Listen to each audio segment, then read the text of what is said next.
So my mom bought the new VR headset. So far, I'm enjoying language learning, exploration. I'm training to be an astronaut, and I'm fighting World War II.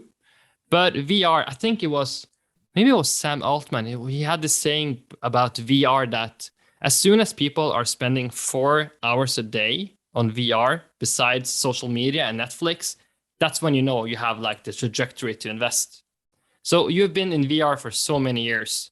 Are you seeing a point where VR is going to take over the world? Is it today? Is it next year? Or are we already in that space? I mean, in this context,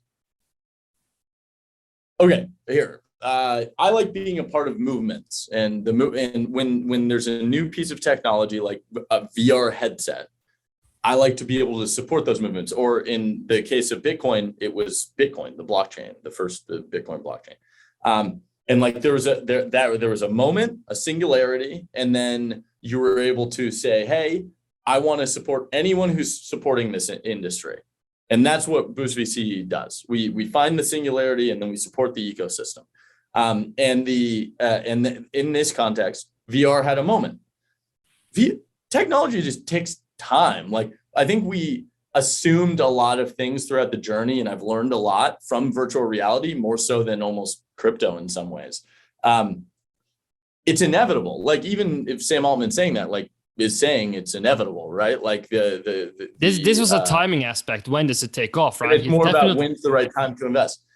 My thought process is, okay, yes, you're right. There is no billion-dollar company that is building software for VR today. I believe so. And in the past, I was wrong about the time frame it would have taken. So but there is a rational number of headsets that you can base that on. Now, before it was like when I thought there was going to be a billion-dollar company, there were like 50,000 headsets, and like I was one of them, and it was fun, and like I was really good at Space Pirate Trainer, and which I highly recommend, and I still am really good. It's just I don't play it that much. And so like these companies, you know, the best one was making had made maybe $1 million, like $2 million, $3 million, maybe 10. Like I think Beat Saber made 10, and we were like freaking out. We were like, oh, that's awesome.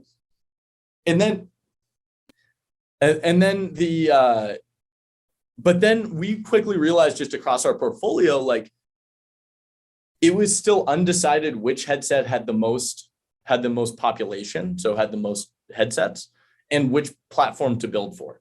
And in that time frame, it's very confusing to be a builder and an entrepreneur. I believe that will make for better entrepreneurs and better builders in that ecosystem. But that was a very difficult time when you couldn't focus on just one platform. And so you're sort of building for all of them, and all of them are a little different. Recently, so this year they announced that like 8 million headsets, maybe 9 million headsets were delivered. There's a market size of 9 million.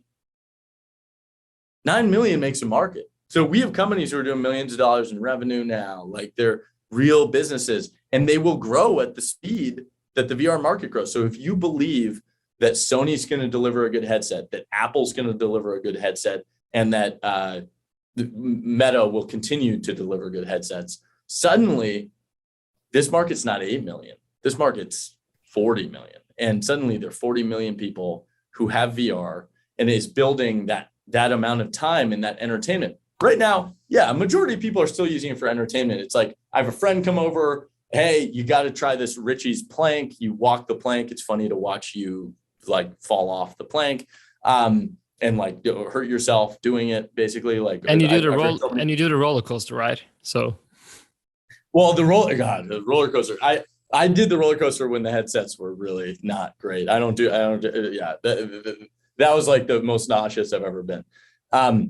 But the innovations that have happened throughout this time frame, like I say Space Pirates Trainer because I love what Dirk, the guy's name is Dirk. We didn't invest, but I loved the creator of Space Pirate Trainer. And his name's Dirk. He invented a lot of things that people in software of VR do today. So if you reach behind your head, you can pull out a shield. That's something that no one in clicking world of a computer would have had to think about. They wouldn't have to think about how you're moving, right? Like he was like, hey, this could enable me to like pull something out. It could be a grenade, it could be whatever. And then you flip back. And then he also invented, when you get shot, arrows that show where you got shot so that you figure out where you died. And so the evolutions of all of these, you're bringing up these industries, and I get to basically talk about what my entire career in the last 10 years has been. And it's really been about the evolution of these markets. I got to see cryptocurrency firsthand. I got to see virtual reality firsthand, and how the technology eventually evolves to being not to hidden, like where right now. So I used to always use the analogy of the internet. Like I sort of assume you use the internet. If you're pitching me an internet business, I don't know why you're saying the internet anymore. It's like, why would you, like, it's like air. I'm breathing air. Yeah, that is, you should probably breathe air also. And it's like, okay, you want to tell me how the internet's like a great, it's like, it became that resilient truth that everyone has, that the internet is the way that we communicate now. It is the way. And eventually something will come along and completely disrupt the internet somehow. And maybe it's crypto. Maybe that's the new level of how it works. But like, so I've been able to watch these new industries just emerge and slowly fade to the background. Like, I think having so many words for whether it's Bitcoin, Web3, NFTs, whatever the thing is, all we're talking about the exact same thing in every capacity. The communities align with different pieces of it, but it's all the same thing. It's scarcity on the internet. That's it. Like, we're dealing with being able to own one thing on the internet. And I think once you realize that, and we're all a part of that same movement of building this alternative asset place, a place of value, like, I think everyone's just going to realize it at some point and be able to be like, okay, yeah, like, oh, I store my artwork here. I don't care about what blockchain it's on. Like, who the F cares what blockchain is? Like, I don't care if it's, like, at some point, we're not going to care that it's Solana or Ethereum or whatever. Like, the transactional network will be a race to the bottom on pricing, because all the consumers are going to be caring about, like, where the cheapest, it's going to transact wherever it's cheapest. Like, that's basically what the promise is going to be. That we don't debate which server we use when we are on Zoom, right? We don't have a discussion. Do you want that server or that server? Are you fine with that? Do you like the white paper in this server? Or are you going to go ahead? Completely.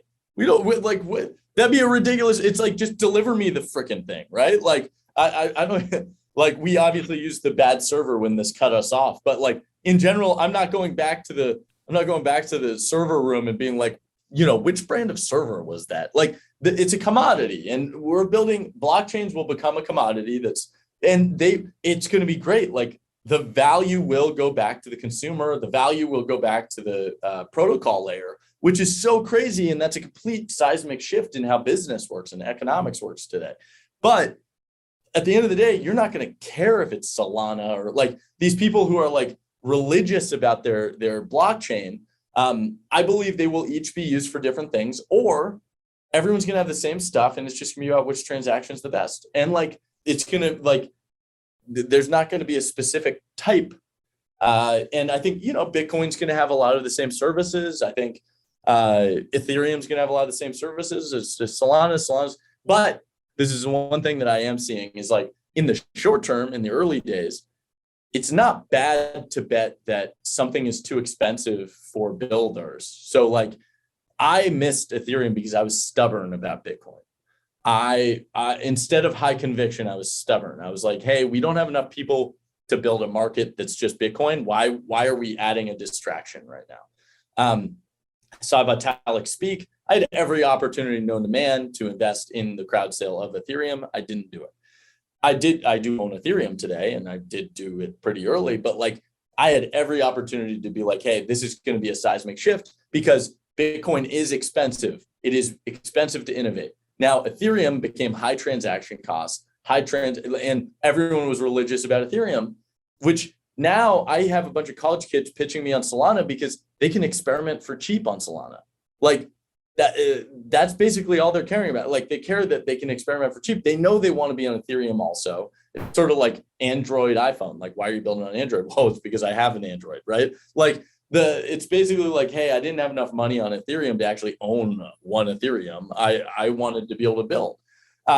So there is value in these blockchains developing and evolving. I don't discredit that. And I wish I had been a part of seeding Ethereum and Solana, and I wasn't.